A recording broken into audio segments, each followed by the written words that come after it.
Assalamu alaikum.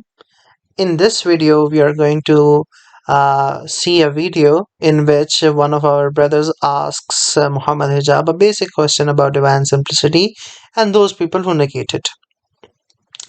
The question is actually very simple, and it is whether God's essence has multiple distinct realities or not. Muhammad Hijab says that he is unable to answer this question at the moment and he does not know enough about it.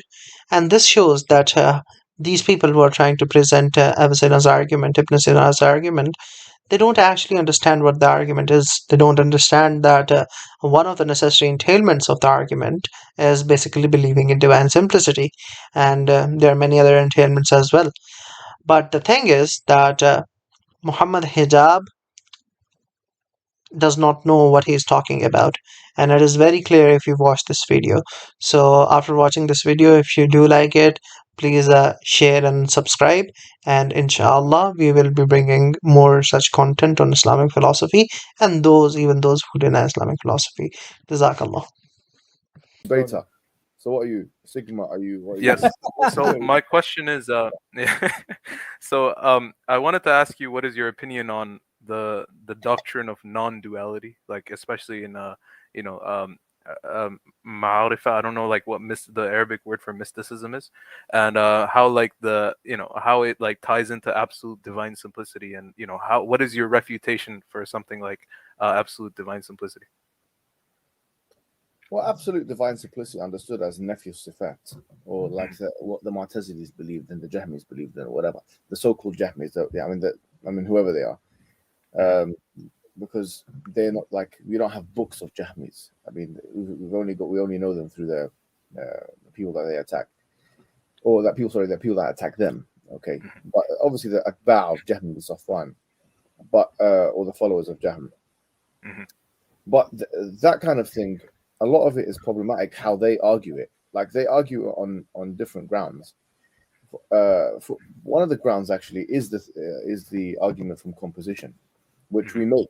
We make this argument from composition, the argument from composition for God's existence as part of the contingency argument. But they make it in a completely different way to the way we make it, and it all starts with how they define a part. So because mereologically you can define a part in many different ways. One of the ways that you can define a part is if you say, for example, a part of his personality, yeah? So it's not necessarily a physical or a subtractable or an addable part of, or entity that can be added or subtracted from something. When we say that, for example, that everything that is made out of pieces, is the argument I make, everything that is made out of pieces is dependent, that the universe is made out of pieces, therefore the universe is dependent. The pieces that we're defining is the same as what Ibn Taymiyah said is okay, which is that, for example, a plank of a ship, such that you can put it on and take it off, or he said ingredients of food. He mentioned this in Sharh Aqid al-Isfahani.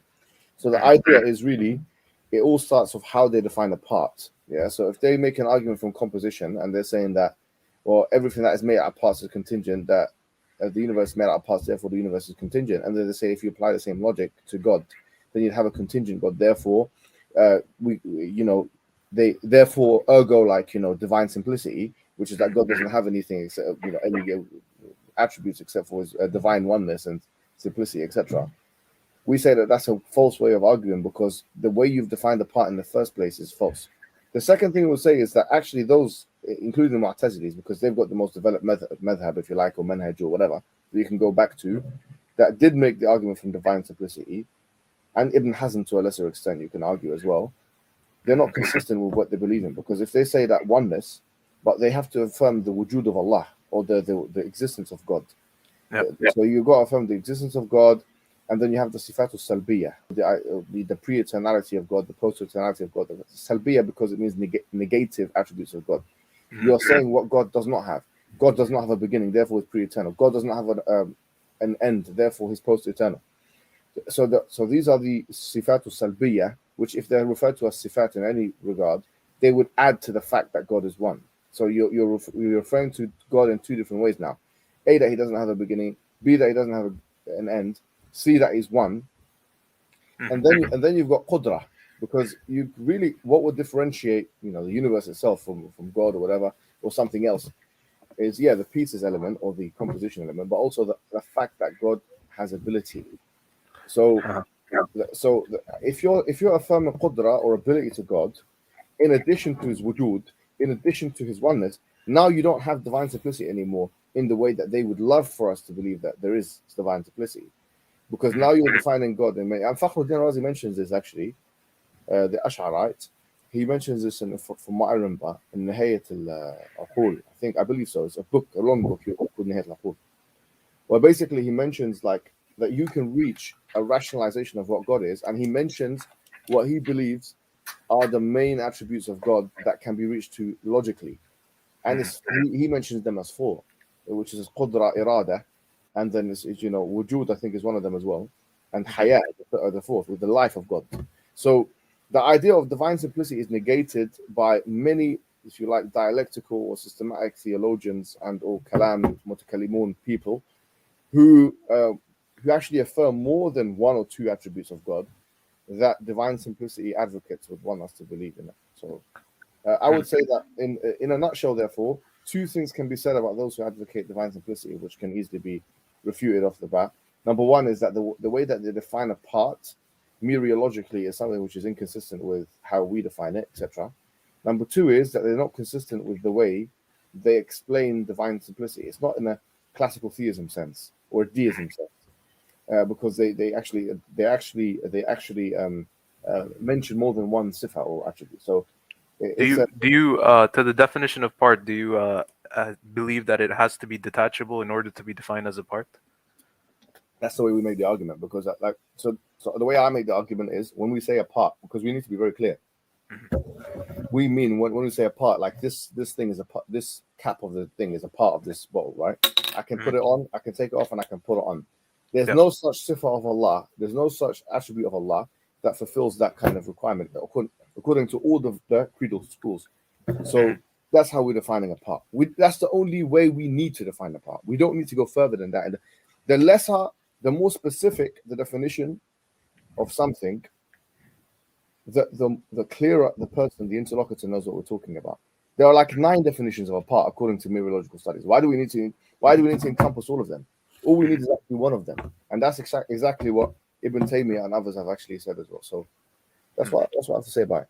From my understanding, isn't one, for example, how the divine simplicist, how they interpret it is that all the sifat al-salabiyya, for example, are just description of one wujood, whereas let's say in a classic Athari aqidah, you have multiple descriptions of multiple wujoods. The salbiyya thing is not, it's just one aspect. Okay, even if you go with that, if we say for the sake of argument, because irada and haya are not sifat salbiyya. Irada and haya are sifat, if you like, you can call them manawiyya, or the Ash'aris would call them manawiyya, but they're certainly not sifat salbiyya, so they're not negative attributes. They're attributes of description, of positive description. So once even if we for the sake of argument agree on that, it's not a thing really for us. But you agree that, for example, within Allah, like let's say not within, because that has like specific connotations, but Allah has multiple distinct wujoods. No, you got to be careful with that kind of thing. I mean, how exactly what are you saying? Dawat? I mean, this I would rather not actually speak about this, because I'll tell you why. Because this is a mas'ala that I need to read more into myself. Of course. Yeah, because I would rather not actually get into each sifa. No, I think that's good. I'd rather not, because that question that you just said here, I've been looking into it deeply myself, and I need to get this right before I speak about it. All right, that's all right. Jazakallah khairan. Thank you.